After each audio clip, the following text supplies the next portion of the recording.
보기에는 그저 평범한 고깃집인데 대체 불은 어디 있는 거예요? 실례합니다. 장작 좀 들어갈게요. 이 집의 불맛은 요 테이블 밑에 숨어 있었으니 장작불의 열기를 이용 고기에 깊고 풍부한 불향을 더하고 있단다. 아니 근데 이게 또 그냥 장작이 아니라면서? 참나무로 장작을 주로 쓰고요. 화덕에 불이 올라야 되기 때문에 처음에 불 뗄 때는 이제 참나무랑 소나무랑 이제 섞어서 불을 올리고 고기 구울 때는 이제 주로 참나무를 씁니다. 그리고 참나무로 고기를 구울 때는 이 불판이 구멍이 있기 때문에 그쪽으로 향이 빼이고 또 다 익은 다음에도 식어도 이렇게 촉촉한 맛 그대로 느낄 수 있습니다. 장작이 타면서 데워지는 열기가 불판으로 고스란히 전달. 육즙이 살아있는 건 물론이요, 구멍으로 나온 참나무 향까지 고기에 배이니 이 집 장작 삼겹살을 한번 맛보면 다른 고기는 못 먹는다네요. 기름이 쪽 빠져갖고 너무 담백하고 맛있어요. 그래서 고기 맛이 더 맛있는 것 같아요. 장작불에 구워서 그런지 운치도 있고 고기가 진짜 부드럽고 너무 맛있어요. 이 집 사장님의 보물은 장작점이 되겠으니 서늘한 곳에서 출동을 기다리며 24시간 대기 중.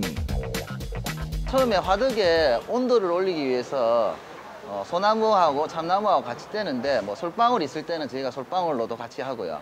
그리고 이제 온도가 어느 정도 올라가서 고기 구울 쯤이 되면 참나무를 직접 넣어서 사용하고 있습니다.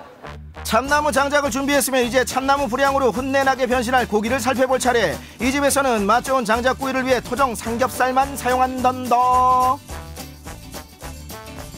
함안에서 오는 신선한 국내산 돼지고기를 사용하고 있습니다. 자, 삼겹살 나왔습니다. 두툼한 국내산 생산력과 참나무 장작의 환상적인 만남, 한번 제대로 즐겨봅시다. 준비됐고요.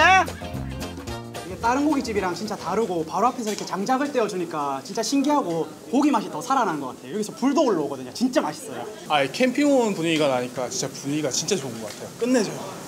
화력 짱짱한 참나무로 제대로 찜질한 삼겹살, 참나무 장작에 불판의 열기를 골고루 오래오래 유지해주니 고기의 쫄깃함과 감칠맛이 변함이 없다는 거. 씹으면 씹을수록 맛 살아있네. 정말 맛있는데 이거 뭐라 표현할 방법이 없네요. 고기에 육즙이 엄청 살아나고요. 향도 엄청 있고 완전 좋습니다. 참나무 불로 구워진 생삼겹은 이렇게 쌈을 싸서 입안으로 꺼린 어물어물 먹어줘도 좋고요. 매콤한 특제 칠리 소스에도 환상의 궁합을 자랑하니 어쩜 질리지가 않아요. 네, 고기가 너무 맛있어서 술술 들어가요. 배가 너무 불러요. 참나무 장작 활용법, 이게 끝이 아니다. 남은 열기를 이용 330도 화덕에 넣어 먹는 고소한 치즈 피자에 겨울별미 고구마까지 따끈한 먹방을 쭉쭉 펼칠 수 있으니 삼겹살에 화덕 피자까지 장작불로 입 호강 한번 제대로 하시네요들. 고기도 정말 맛있는데 거기다가 피자랑 고구마까지 이런 고깃집 정말 처음이에요. 대박, 완전 좋아요. 찬바람 불면 많이 생각날 것 같아요. 많이들 드시러 오세요.